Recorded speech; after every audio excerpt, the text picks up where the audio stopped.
Hey, I'm Kerry Ashuro, and welcome to Let It Rip. We're coming to you from the CUNY TV studios in the shadow of the Empire State Building in New York City. Now, former President Donald Trump recently held a rally in the Bronx, New York, which is considered a Democratic stronghold. The rally was part of Trump's campaign outreach to woo Black and Hispanic voters away from the Democratic Party. News reports and polls indicate that voters of color have become increasingly disillusioned with President Biden and the Democratic Party, who many feel have continued to take their votes for granted. This has fueled speculation that voters of color, particularly Black men, are flirting with the possibility of voting for Donald Trump in November. Now, despite his felony conviction, Trump is still expected to be named the Republican nominee for president at this year's Republican National Convention. Now, here to help us discuss the 2024 presidential election and voter dissatisfaction is New York Assemblymember Landon Dais and Adam Solis Jr., chairman of the New York Young Hispanic Republican Caucus. I'm Kerry Ashuro, and this is Let It Rip.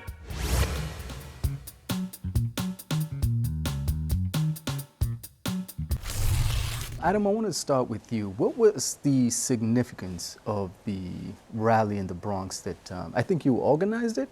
Yes. Tell me a little bit more about that. It was an incredible experience. I can say that I didn't expect it to be as grand as it was. You know, we understand the sentiment of the left and we understand the sentiment of Democrats in today's day and age and how well they pander to their community. But when we saw the attendance at that rally, I was personally dumbfounded because I couldn't believe how many, Bronxites were interested and just observing a difference, a change that was being presented by President Donald J. Trump. Okay. What were your thoughts of the rally in the Bronx, man? So I was there. I was at a counter rally next to it. And let's just say a lot of LIR tickets were bought and a lot of Metro North tickets from outside the Bronx definitely came. Saw a lot of license plates from outside of New York, a couple of RVs from different states. But nonetheless, people have the right to go to an event, a political event, and there's Republicans in the Bronx and New York City. Democrats still outnumber them by a large amount because we get things done for the state of New York. But at the end of the day, people have the right to express their political beliefs and to listen. Now, what I will say is the empty rhetoric and lack of policy and really offering nothing with real political and policy facts behind it, just giving out grand gestures isn't policy. And that's not that's not someone who gets something done. And I think people see through it, and we're already seeing that in the polling numbers. Adam, what's your response to that? That Trump has essentially been accused, and I think rightly so, of being somebody that just kind of talks a big game, but doesn't really deliver, particularly for Black folks, Hispanic folks, and other folks of color. What are your thoughts on that? I find that very interesting because if we're going to discuss policy, well, we can discuss the first policy that's ever helped HBCUs in the history of America. I'm sorry, I have to interject. Well, you would actually have to let me finish before you interject. Just as I'm an HBCU grad. Right. Yeah, I got you. College. That's great. Just let him, you're going to have to hear it like I heard it. So I love the fact that President Donald J. Trump signed legislation that allocated $220 million annually, definitively, for specific HBCUs. Now, I apologize if, the gentleman to my right might have not, benefited from that legislation. He might have graduated already. But today, there are young people that are going to benefit from that. And if you want to see an example of it. So it wasn't legislation, it was an executive order, which was already stamped for HBCUs previously before Donald Trump. So what he did was nothing new. It was just an allocation of 220. It's not annual, but it's something that's pretty much has been redone every 4 years. So he did that in a grandstand and saying that he did 220 million, but that was already precedent of HBCU funding. The reality is HBCUs are underfunded and we need more. And in Republican states, they are purposely defunding HBCUs in North Carolina, Alabama, Mississippi, utilizing Donald Trump's rhetoric about anti-DEI, equity statements, and they are underfunding and defunding HBCUs across the Republican South. Okay. Adam, what are some of the specific policies that Donald Trump is advocating that will have an immediate impact on folks in the Bronx? Well, I've never went to college. I'm not a college graduate. I barely graduated high school. And the American Academy, the proposal of an online school that would be offered to all Americans free of charge, without rhetoric, without pandering, without indoctrination, personally, sounds like a great opportunity for me. But when you talk about indoctrination, what do you mean? Like, what indoctrination is happening at other college campuses that is not going to happen at the American Academy? Yeah. So I also recognize that right now, anyone who's advocating for the destruction of our society somehow seem to be graduating from college. What do you mean by that? Talk a little bit more about that. Perfect. Have you heard of an organization called Black Lives Matter? Yeah. Most of the individuals who are a part of that organization were college graduates, highly educated individuals that somehow, for some reason, wanted to destroy our society. But that's not true. Really? Let's be honest. And so were there not protests that destroyed businesses, black businesses? No. That's not true. January 6th would be an example of destruction. There was a black business in January 6th? Huh? There was a black business during January 6th that was destroyed? Oh, no. American democracy was almost destroyed on January 6th, where they went into the Capitol. That is an example of trying to destroy I was talking about society. I was talking about You're a talking black about business. Black Lives Matters, which was they destroyed black businesses. You're going on destroying black businesses is the Tulsa race riot, the 1911 Houston race riot, the 1906 Chicago race riot. That is destroying black businesses. I'm not sitting there and going to say that some businesses were not destroyed in some type of protest or riot. Okay. Now, let's also know, like, for example, in Minneapolis, where some of those black businesses were destroyed, we then found out they were actually from agitators from white liberals, racist organizations that were from the conservative right that were doing it as instigators in that area, and they arrested 3 people. So I will agree with you. Anytime there's a protest, we should never try to destroy anyone's personal property or a country. But if we're going to talk about destroy the country, January 6th was probably the greatest example of someone trying to destroy the country, and you cannot deny that. Right. So Adam, just before we get there, and I'm hoping we can go beyond the talking points of liberals and of course. Let's just keep it 100 in terms of this conversation. But your chosen presidential candidate was just convicted on felony charges of trying to influence the last election. Okay. But Republicans have continued to rally around him. What does that mean for you? You said that he was convicted of trying to manipulate the last election? Hush money. Yeah, he paid hush money to the Stormy Daniels, right? Okay. In order to keep her story out of the papers. Okay. Right. So that's a campaign violation, right? Which is going to have a direct impact on the election. Right. Okay. So my question to you is, now that he's a convicted felon, why is it that you guys are still rallying around him? Well, I would hope that despite the weaponization of the judicial system, something that all black men can agree with. Come on. No, come on, man. Let's be honest with each other. And we're just having a conversation, but let's be frank. Can I just ask one question? Yeah, sure, go ahead. Yeah. So has the justice system also been weaponized against Biden's son? Absolutely. So you're saying it was equally? I never said it wasn't. I didn't say you did. I'm asking you for clarification. I said absolutely. But let's get back to you on this. Absolutely. When it you was say weaponized that against Biden. He was charged. Hold on. When you say that the judicial system has been weaponized against Donald Trump, what exactly do you mean by that? Well, in order to utilize a law that has never been used in New York during an election year against a presidential candidate for a crime that happened before a campaign, before he even announced that he was running for office, seems very odd. So what you're saying is that even though a crime was committed, the fact that the crime was committed before he started you just said that the crime was the interference of a campaign. If something happens before something happens, that is not a crime. What do you mean by that? So the election would have to start, or the campaign would have to start, and then he would have to do whatever he was charged with. No, what he was charged with brother. Happened before. Yeah, but during the trial, no, which is very come on, interesting. let's be serious here. I am. That's literally reality. But when the campaign started, right, he was very clear that you have to go and try and figure out how to put a stop to this story before it came out, right? That's where the charges came from. Who said that? Michael Cohen. Yeah, Cohen. His lawyer? Right. So the idea that somehow you're trying to sort of split the baby here doesn't make sense, brother. Well, it was what it was. Like, he tried to do that. I love that you mentioned Michael Cohen. I think Michael Cohen in his own testimony said that Donald Trump had no knowledge of this information. No, and that's not true, but let me come to Landon. Oh, he didn't? No, he didn't. Oh, okay. No, he did not. Landon. Wonderful. It's literally in the transcript. He says he had direct knowledge and told him what to do. That is why it's a continuance of the conspiracy, and therefore why he was convicted by a jury of his peers.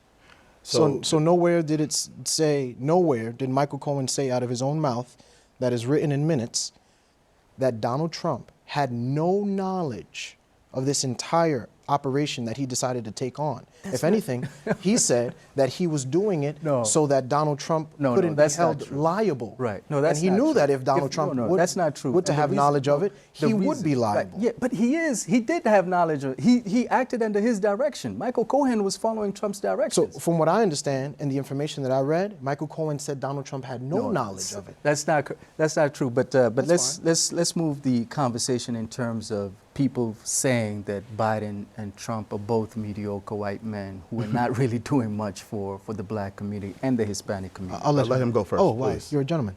I would only say, let's just go back, Library of Congress, YouTube, and look up how many times Biden called black men the N-word in the hall of Congress. Okay. Landon, I'll come back to you for the last point. Every president has flaws. No question. There's not one president that's flawless.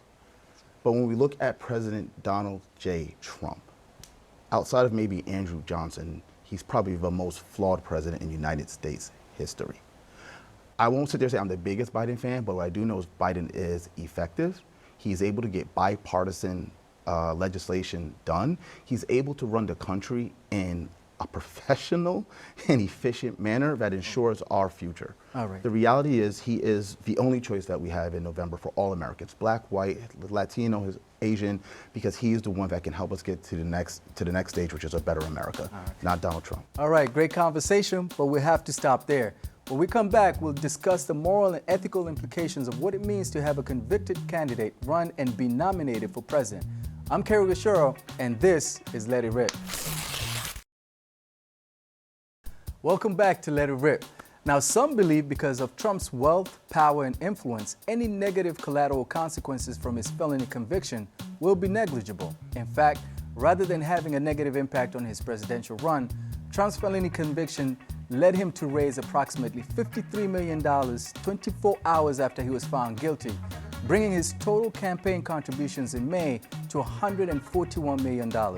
Now, here to help us discuss the moral and ethical implications of Trump's presidential campaign and Republican nomination is Jordan Wright, a community organizer, and Dr. Reece Peck, a professor at CUNY's The Graduate Center and the College of Staten Island. Professor, I'll start with you.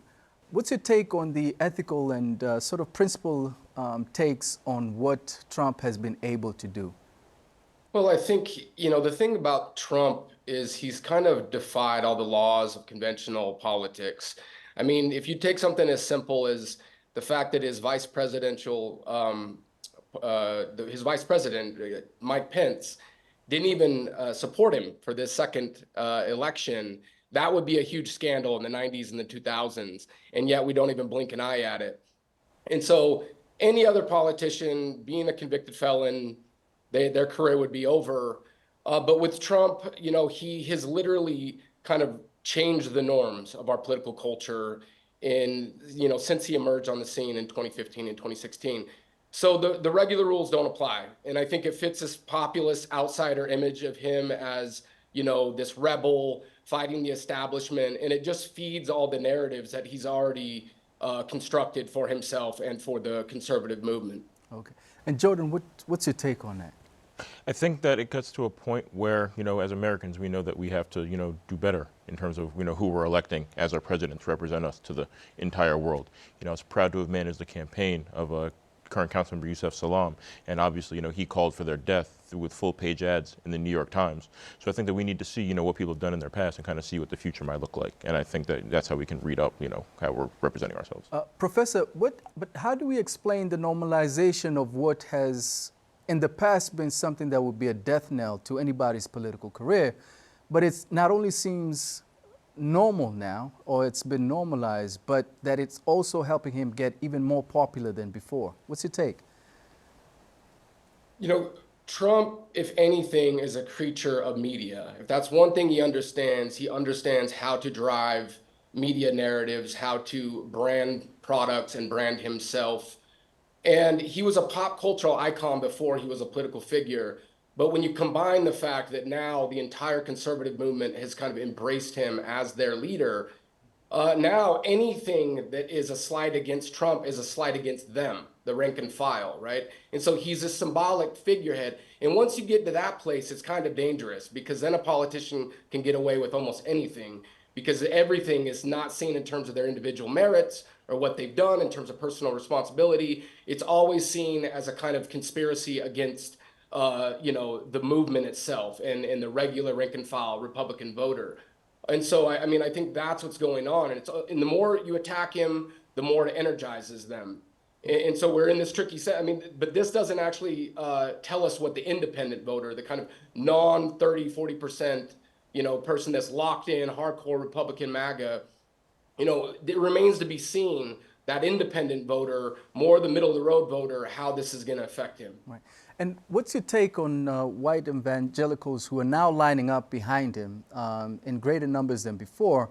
He seems to have locked in and said that they're going to be his loyal constituency going forward, even though there seems to be significant contradictions between what it is that they believe and what Trump has done in the past. What's your take? When we all experienced the 90s with Clinton, the Clinton era, right, where the big scandal was Clinton's sexual improprieties and family values was invoked. The same thing in the Bush era.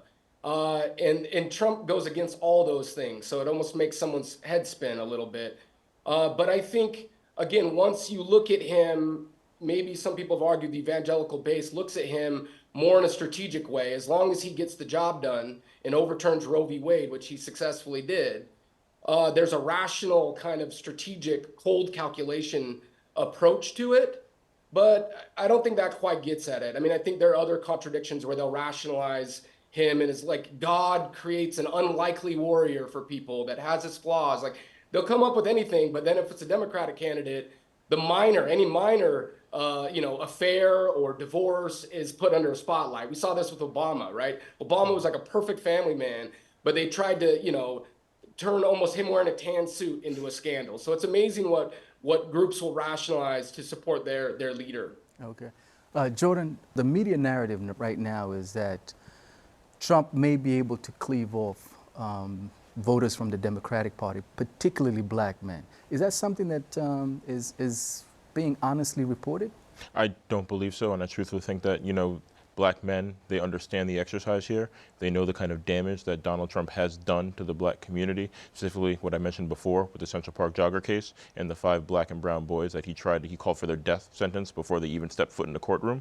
And I think that it shows in voter turnout. The 70th Assembly District is the third highest voter turnout in New York State for the Democratic primary during the pandemic. And I think that exercise will continue. I think that black people come out to continue to support President Joe Biden, and I look forward to, doing what I can as a community activist to make sure that voter turnout continues. So one of the critiques, and I'm sure you saw that in the last segment, one of the critiques about Biden is that, they'll talk a good game about what Democrats will do for black folks, but when you look at the results, there's nothing really tangible there that black folks can, happily line up for him in November. What do you think? I think that, again, is Joe Biden the perfect president? No, but the alternative is something that is a true dire alternative. I think that we need to understand what's at stake here and take it to the next step and make sure that as black folks, we're making the informed decision as informed voters, which I know we all are. And I think that Joe Biden will render himself successful in November because of just that. Okay. Professor, the media narrative has really been focused on black folks and what that might mean in terms of 2024.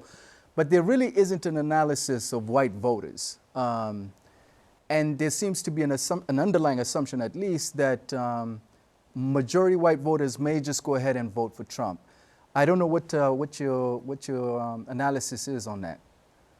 The suburban white voter, I mean, if you look at, the trends from 2020, 2022 midterms, and then these special elections, actually it's been more middle-class suburban voters that have came through with Biden, particularly the issue of abortion and reproductive rights and January 6th, this kind of aura of extremism has actually pushed more possibly what would have been conventionally more conservative voters into the Democratic camp.